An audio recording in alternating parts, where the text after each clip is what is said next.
నమస్తే, నేను Kittu. Welcome to BRK legal. మనందరికీ తెలిసే ఉంటుంది, యెమెన్‌లో చిక్కుకుపోయిన నిమిషప్రియ కేసులో కొత్త ఒక్కొక్క రోజు ఒక్కొక్క మలుపైకి తిరుగుతుంది. రీసెంట్‌గా ఆమెకి ఉరిశిక్ష విధించడం జరిగింది. అండ్ అదే విధంగా మన భారత ప్రభుత్వం ఏదైతే కృషి చేసిన తర్వాత ఉరిశిక్ష అయితే రద్దు చేయలేదు కానీ దాన్ని వాయిదా వేసింది. ప్రెజెంట్ వాయిదా అయితే నడుస్తుంది. ఫ్యూచర్‌లో ఆమెకి ఉరిశిక్ష రద్దవుతుందా? అసలు ఆ కేసులో ఎందుకు ఇరుక్కుపోయింది? అందులో ఉన్న లొసుగులేంటో ఈరోజు మనతో మాట్లాడేందుకు హైకోర్టు అడ్వకేట్ ఎడ్విన్ కెదాసి గారు ఉన్నారు. సార్‌తో మాట్లాడి ఈ కేసు పూర్తి వివరాలైతే తెలుసుకుందాం. నమస్తే sir. Hello Kittu. Hi. Sir, అసలు మన భారతదేశంలో హత్య చేసినందుకు అరుదుగా చూస్తూ ఉంటాం. మనము ఉరిశిక్ష విధించడాలు ఇలాంటివన్నీ. కానీ యెమెన్‌లో హత్య చేసిందని చెప్పేసి ఆమెకి ఉరిశిక్ష విధించడం జరిగింది. భారతదేశ ప్రభుత్వం ఎంత పోరాడినప్పటికీ జస్ట్ వాయిదా మాత్రమే అయ్యింది. మరి ఉరిశిక్ష రద్దయ్యే అవకాశాలు ఏమైనా ఉన్నాయంటారా? ఉరిశిక్ష 100% రద్దయింది అని మనం అనుకోలేము, ఎక్స్‌పెక్ట్ చేయలేము, యాంటిసిపేట్ కూడా చేయలేము కిట్టు. ఇక్కడ ఏంటంటే హ్మ్. మీరన్నట్టు భారతదేశ చట్టాలు వేరు, వాళ్ళ చట్టాలు వేరు. షరియా ప్రకారము వాళ్ళు హైతీ చట్టాలు వాళ్ళవి. హ్మ్. వాళ్ళకేంటంటే వాళ్ళ దేశానికి, మన దేశానికి ఎట్లాంటి టర్మ్స్ లేవు. వాళ్ళదేంటంటే మిలిటరీ గవర్నమెంట్, హైతీ గవర్నమెంట్ నడుస్తుందక్కడ. వాళ్ళకు మనకు ఎట్లాంటి ద్వైపాక్షిక సంబంధాలు గానీ, లేకపోతే వాణిజ్య సంబంధాలు గానీ, లేకపోతే దౌత్యపరమైన సంబంధాలు గానీ ఏమీ లేవు. మన గవర్నమెంట్‌కి, వాళ్ళకి. సో ఏంటంటే వాళ్ళ చట్టమే, వాళ్ళ న్యాయం అక్కడ. సో మనము ఎంత ప్లీడ్ చేసినా, ఏం చేసినా కూడా వాళ్ళ లాని మనము కండిషన్ చేయలేము, లేకపోతే కంట్రోల్ చేయలేము, లేకపోతే వాళ్ళని కన్విన్స్ కూడా చేయలేము. హ్మ్. ఎందుకంటే వాళ్ళు కంటికి కన్ను, పంటికి పన్ను. వాళ్ళది అదే చట్టము. అది కూడా ఏంటంటే ఒక భారత స్త్రీ ఇండియా నుంచి అక్కడికెళ్ళేసి తన బ్రతుకు తెరువు కోసం తనెళ్ళింది.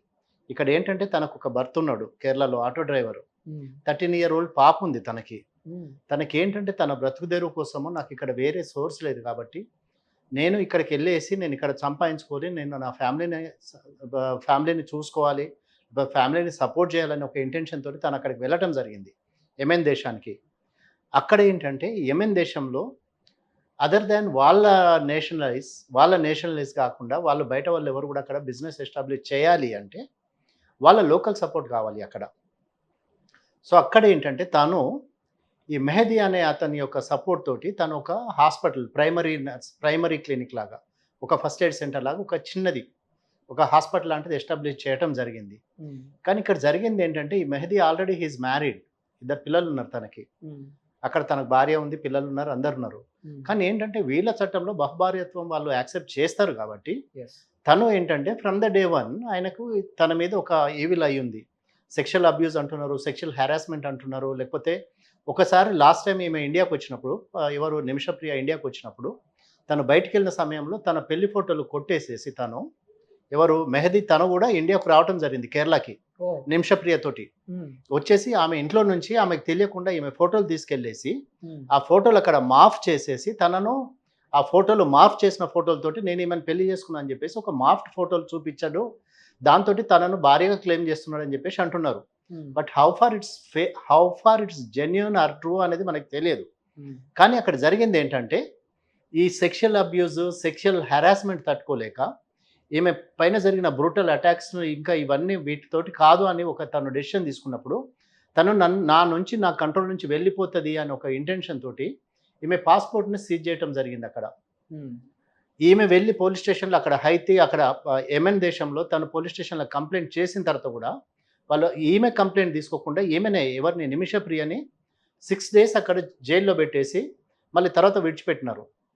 ఓకే. విడిచిపెట్టిన తర్వాత తను అక్కడ వేరే ఒక జైల్లో పనిచేసే ఒక వ్యక్తిని కలిసినప్పుడు ఆయన చెప్పినారట. అంటే నీకు మెడికల్ లైన్‌లో నీకు ఐడియా ఉంది. మెడికల్ ఫీల్డ్ గురించి నీకు ఐడియా ఉంది కాబట్టి మెహదీని నువ్వు అన్‌కాన్షియస్ చేసేసి నీ పాస్‌పోర్ట్ నువ్వు తీసుకోగలిగితే నువ్వు మీ దేశానికి వెళ్ళిపోయే ఛాన్స్ ఉందమ్మా అని చెప్పేసి తను చెప్పినప్పుడు హ్మ్. ఫస్ట్ డోస్ ఆఫ్ ఇది ఆయన మీద ప్రయోగించడం జరిగింది. ఏది మత్తుమందు. హ్మ్. ఆ ఫస్ట్ డోస్ ఆఫ్ మత్తుమందు ప్రయోగించినప్పుడు ఆయన అన్‌కాన్షియస్ కాలేదు. ఆయనకేమీ జరగలేదు. ఓహ్! జరగనప్పుడు ఏంటంటే మళ్ళీ డోసేజ్ పెంచింది. హ్మ్. పెంచేసి సెకండ్ డోస్ ఆఫ్ మత్తుమందు ఆయన మీద ప్రయోగించడం జరిగింది. హ్మ్. ప్రయోగించడం జరిగినప్పుడు ఏమైందంటే అది డోసేజ్ ఎక్కువైపోయింది. ఓకే. ఎక్కువైపోయి ఆయన అన్‌కాన్షియస్ అవ్వడానికి బదులు చనిపోవడం జరిగింది. హ్మ్. సో ఇక్కడ అసలు ప్రాబ్లమ్ మొత్తం స్టార్ట్ అయింది అక్కడ. ఏంటంటే ఆయన మత్తుమందు ఇచ్చేసి, మత్తుమందులో ఆయనను అన్‌కాన్షియస్ అయినప్పుడు నా పాస్‌పోర్ట్ తీసుకొని వెళ్ళిపోవచ్చు అని చెప్పేసి తను ప్లాన్ చేసింది. హ్మ్. కానీ ఎప్పుడైతే తను చనిపోయినాడో, ఈ మెహదీని చిన్న చిన్న పీసెస్ కింద కట్ చేసేసి డ్రైనేజ్‌లో పడేసి, హ్మ్. ఇంకొక వేరే లేడీ సహాయంతోటి ఈమె వాళ్ళ యెమెన్ దేశం నుంచి పారిపోవడానికి బయటకొచ్చినప్పుడు, అప్పుడు ఆమెను పట్టుకొనేసి, ఆమెకు వాళ్ళ దేశ చట్టం ప్రకారం, వాళ్ళ దేశ న్యాయం ప్రకారము ఈమెకి ఉరిశిక్ష చేయడం అంటూ జరిగింది. హ్మ్. ఇది 2017 నుంచి జరుగుతా ఉంది. 2020 ఇప్పుడు ఓకే. 2025. హ్మ్. ఒకటి ఏంటంటే యెమెన్ దేశానికి వేరే రాకపోకలంటూ వేరేయి జరగవు. మన దేశంతోటి వాళ్ళకి టర్మ్స్ లేవు కాబట్టి, హ్మ్. అక్కడికి రావటము కష్టమే, పోవడము కష్టమే. సో, తను అక్కడి నుంచి యెమెన్ దేశం నుంచి వేరే దేశానికెళ్ళిపోయి అక్కడి నుంచి తను ఇచ్చేయాలని. కానీ ఇక్కడ వీళ్ళు యెమెన్ దేశస్తులు వాళ్ళు భావించిందేంటంటే, మా దేశము, మా చట్టము మేము ఇది జేసినప్పుడు, మేము ఒక పనిష్మెంట్ ఇచ్చినప్పుడు, ఈమె పనిష్మెంట్ తీసుకోకుండా దేశం విడిచిపెట్టి పారిపోవాలని ట్రై చేసింది. అందులో మా దేశస్తుని చంపింది కాబట్టి మేము ఆమెని ఎట్టి పరిస్థితులలో మేము ఫర్‌గివ్ చేయము. హ్మ్. క్షమాపణ అనేది లేదు మా దగ్గర. మేము క్షమించము. అందులో తను హీనియస్ క్రైమ్ చేసింది. ఒక మనిషిని చంపడం అంటే చాలా పెద్ద క్రైమ్ మా దేశంలో కాబట్టి, మేము ఆమెని ఎక్స్‌క్యూజ్ చేయమని చెప్పేసి అన్నారు. హ్మ్. సో, వీళ్ళ మదరు, ఫాదరు వీళ్ళందరూ కలిసి ఒక 3,00,00,000 ఎంతో బ్లడ్ మనీ అంటారు కిట్టు దాన్ని. ఏమంటే హ్మ్. పాప పరిహారం కింద చెల్లించే అమౌంట్‌ని బ్లడ్ మనీ. ఓకే. దాన్ని పే చేసినట్టయితే విడిచిపెట్టొచ్చు అని చెప్పేసి ఒక ఆప్షన్ ఉండింది. హ్మ్. సో, అటు ఇటు చేసేసి టోటల్‌గా ఇండియన్ గవర్నమెంట్ కూడా కాన్వర్ట్ సిట్యుయేషన్‌లో చేతులెత్తేసింది. సుప్రీం కోర్ట్‌లో కేస్ నడుస్తుంది. సేవ్ నిమిషప్రియ ఇంటర్నేషనల్ అని చెప్పేసి ఒక వాలంటీర్ ఏజెన్సీ దీని మీద పనిచేస్తా ఉంది. తనని సేవ్ చేయాలని. హ్మ్. అయితే ఏంటంటే ఇండియన్ గవర్నమెంట్ ప్లీ తోటో, లేకపోతే ఒక ముస్లిం లీడర్ ప్లీ తోటో, లేకపోతే కేఏ పాల్ గారు అన్నట్టు మరి ఆయన ప్లీ తోటో తనకు పడ్డ ఉరి శిక్షను టెంపరరీగా వాయిదా వేయడం అంటూ జరిగింది. హ్మ్. వాళ్ళ బ్రదర్ ఏమంటాడంటే, "నేను ఎట్టి పరిస్థితులలో మేము యాక్సెప్ట్ చేయము. ఆ బ్లడ్ మనీని మేము యాక్సెప్ట్ చేయము. ఆమెను ఉరిదీయాల్సిందే, ఆమె చచ్చిపోవాల్సిందే" అని జెప్పేసి వాళ్ళ బ్రదర్ గాని, వాళ్ళ ఫ్యామిలీ వాళ్ళు గాని అంటున్నారు. హ్మ్. కానీ ఇక్కడ ఒక యాక్టివ్ రోల్ ఒక ముస్లిం లీడర్ తీసుకొని తను చాలా యాక్టివ్‌గా హైతీ లీడర్స్ తోటి మాట్లాడుతూ, తను నేను కన్విన్స్ చేస్తా అని చెప్పేసి తను ఇనిషియేటివ్ తీసుకొని తను చేస్తున్నాడు అంటున్నారు. So, how far this will become a fruitful ఇది అనేది we have to wait and watch చూడాల్సింది. హ్మ్. కానీ ఒకవేళ నిజంగానే ఇప్పుడు వాళ్ళ మదర్ ఏంటంటే she is 57 years old Prema Kumari అని చెప్పేసి. తను తమిళనాడుకు చెందిన ఇంకొక సోషల్ వాలంటీర్ వర్కర్ తోటి అక్కడ మన ఏది యెమెన్ దేశంలో ఉండేసి తన కూతుర్ని రక్షించాలని చాలా ప్రయత్నాలు చేస్తా ఉంది. We should wish her the best. And ఆమె ప్రయత్నాలు ఫలించేసి నిమిషప్రియ ఇండియాకి క్షేమంగా రావాలని కోరుకోవాలి.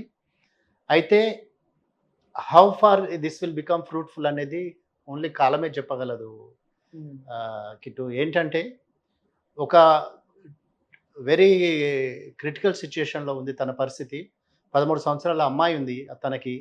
ప్లస్ ఫ్యామిలీ ఉంది. వాళ్ళ మదర్ ఏమంటదంటే, ఒకవేళ చంపడమే పరిష్కారం అయితే, లేకపోతే చంపడంతోటే మీకు ఉపశమనం కలుగుతది. లేకపోతే మీ లా అదే చెప్తే కంటికి కన్ను, పంటికి పన్ను అంటే, ఆమెకు బదులుగా నన్ను ఉరిదీయండి. లేకపోతే నన్ను చంపేయండి. నన్ను షూట్ చేయండి. కానీ నా కూతుర్ని విడిచిపెట్టండి. She has a long life to go అని చెప్పేసి తను ప్లీడ్ చేస్తా ఉంది. సో, తన ప్రార్థనలు అంటే ఎవరి ప్రాణ నష్టం జరగొద్దు. అదే మన మన ఇండియా జ్యుడిషియరీ సిస్టమ్‌లో అయితే it will take a long time. కానీ ఇప్పుడు అది ఇండియా కాదు కాబట్టి, ఒక డిక్టేటర్‌షిప్‌లో నడుస్తుంది కాబట్టి, మరి హౌ ఫార్ ఆమెను అంటే మన పొలిటికల్ లీడర్స్ గాని, లేకపోతే సుప్రీం కోర్ట్ గాని, మనము పాస్ చేసిన ఈ ఆర్డర్‌ని వాళ్ళు యాక్సెప్ట్ చేయరు. వాళ్ళు ఏమి దాన్ని కన్సిడర్ చేయరు కాబట్టి, మరి ఆ ముస్లిం పెద్దలు ఏదైతే చేస్తున్నారో, లేకపోతే కేఏ పాల్ గారు అన్నట్టు మరి తను చేసిన ప్రయత్నాలు, ఎవరు చేసిన ప్రయత్నాలైనా కూడా ఒకవేళ ఫలించి తను బయటికి రాగలిగితే it's a very good thing. And we should pray for her life and we should pray for her release. Kittu. అంటే కేఏ పాల్ గారికి అంత సత్తా ఉందంటారా ఆమెని సేవ్ చేసేంత సత్తా? ఆయనకు ఉంది కిట్టు. ఏంటంటే ఆయనని ఒక క్లౌన్‌గా చూపిస్తారు. లేకపోతే ఆయనను ఒక జోకర్ కింద కన్సిడర్ చేస్తారు గానీ, ఈస్ రియల్లీ ఇన్‌ఫ్లూయెన్షియల్ అండ్ ఆయనకు ఆ ఇన్‌ఫ్లూయెన్స్ ఉంది. కాకపోతే ఏంటంటే తనని తను మాట్లాడే విధానాన్ని బట్టి, లేకపోతే తను చేసే బాడీ లాంగ్వేజ్‌ని బట్టి ఆయనను ఒక అంటే ఈయనకి ఏమీ కాదు, లేకపోతే ఈయనతోటి ఏమీ కాదు అని ఒక మన మీడియా ఆయనని అట్లా ఒక ఇదిగా చిత్రీకరించింది గానీ, వీళ్ళనుకున్నంత చెడ్డోడు కాదు, లేకపోతే వీళ్ళనుకున్నంత ఇనెఫిషియంట్ కాదు. Is a very dynamic leader and he has all the leader qualities. ఏంటంటే తను అంటే తన పొలిటికల్ కెరియర్‌లో గానీ, లేకపోతే దీంట్లో గానీ క్రిస్టియన్ కమ్యూనిటీలో ఆయనకు ఒక మంచి పేరుంది. ఒక మంచి లీడర్ ఆయన. ప్రజాశాంతి పార్టీ అధ్యక్షుడిగా ఆయనకు ఒక మంచి పేరుంది. సో, ఆయన ప్రయత్నాలు ఎవరి ప్రయత్నాలైనా మంచిదే Kittu. We all should wish her the best and she should come out of their prison and she should be alive and she should live with her family forever. That's what I wish for her. Yes. Thank you Advin garu. So, మీరు కూడా కింద కమెంట్స్‌లో కానీ, లేకపోతే హ్యాష్‌ట్యాగ్స్‌లో గానీ, ఇన్‌స్టాగ్రామ్‌లో గానీ, ఫేస్‌బుక్‌లో గానీ ఎక్కడైనా సేవ్ నిమిషప్రియ ఇంటర్నేషనల్ అనే హ్యాష్‌ట్యాగ్‌ని యూజ్ చేయండి. ఎందుకంటే మన ఇండియన్ మహిళ మనం చూస్తూనే ఉన్నాం. ఎంత అంటే తప్పులనేవి ఎవరైనా చేస్తారనేవి సహజం అది. అక్కడ జరిగిందేంటంటే తన మానభంగం జరగకుండా లేకపోతే Yes. తన ప్రాణరక్షణ కోసం చేసిన అటెంప్ట్ అది. యెస్. తనేమి ఇంటెన్షనల్‌గా కిల్ చేసింది కాదు. ఏంటంటే passport is a personal document hmm. And nobody has a right to seize it or to confiscate it from your custody. Hmm. So అట్లాంటిది జరిగింది. ఇప్పుడు ఇండియాలో అయితే దాన్ని చాలా సీరియస్‌గా తీసుకుంటారు. పాస్‌పోర్ట్ ఒకవేళ కన్ఫిస్కేట్ చేస్తే. కానీ వాళ్ళ చట్టము వాళ్ళకు సపోర్ట్ చేస్తుంది కాబట్టే తను అంత అడ్వాంటేజ్ తీసుకోగలిగినాడు. ఒక సింగిల్ మహిళ అని చెప్పేసి తను ఎంతైతే ప్లే చేసినాడో దాని గురించి ఎవరు మాట్లాడట్లేదు. తను ఎంతసేపు మా పౌరుడిని చంపిందని దాని గురించే మాట్లాడుతున్నారు గానీ, అతడి వల్ల తాను ఎంత టార్చర్ అయింది, అతని వల్ల తను ఎంత హెరాస్ అయిందనేది ఆ పాయింట్ మీద ఎవరు మాట్లాడట్లేదు. హ్మ్. ఏంటంటే అక్కడ ఇప్పుడు ముస్లిం చట్టాలు ఎప్పుడైనా కూడా విమెన్‌కి ఎప్పుడు సపోర్ట్ చేయవు. సో ఏంటంటే అదే జరిగింది ఇక్కడ. సో ఏంటంటే తన ప్రాణరక్షణ కోసం చేసిందని చెప్పేసి తన డిఫెన్స్. కానీ వీళ్ళు దాన్ని ఒప్పుకునే స్టేజ్‌లో లేరు కాబట్టి తను ఇక్కడ బలి కావాల్సొస్తుంది ఆ సిట్యుయేషన్‌లో.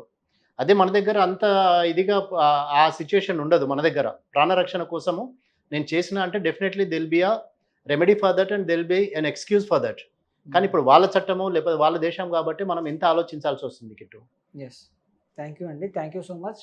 వెల్కమ్. ఏదేమైనప్పటికీ మనం వింటూనే ఉంటాం. మన చట్టాల్లో ఎలా ఉంటుందంటే పోలీసులైనా సరే మనల్ని కొట్టినప్పుడు తిరిగి కొట్టే అధికారాలు మనకున్నాయని ఇంకా మన ఇండియన్ లాలో చెప్తూ ఉంటారు. కానీ యెమెన్‌లో అలా ఉండదు కాబట్టి ఏదేమైనప్పటికీ మన ఇండియన్ మహిళ తెలిసో తెలియకో చేసిన తప్పుని అంటే తనని తాను కాపాడుకోవడానికి తను చేసిన తప్పుని అలా మొత్తం అంటే ఇప్పుడు ఆమెకి ఉరిశిక్ష పడితే తన ఫ్యామిలీ, పిల్లలు వీళ్ళందరూ సఫర్ అవ్వకూడదు కాబట్టి ఆవిడ సేవ్ అవ్వాలి, సేఫ్‌గా ఉండాలని కోరుకుందాం. So, thank you.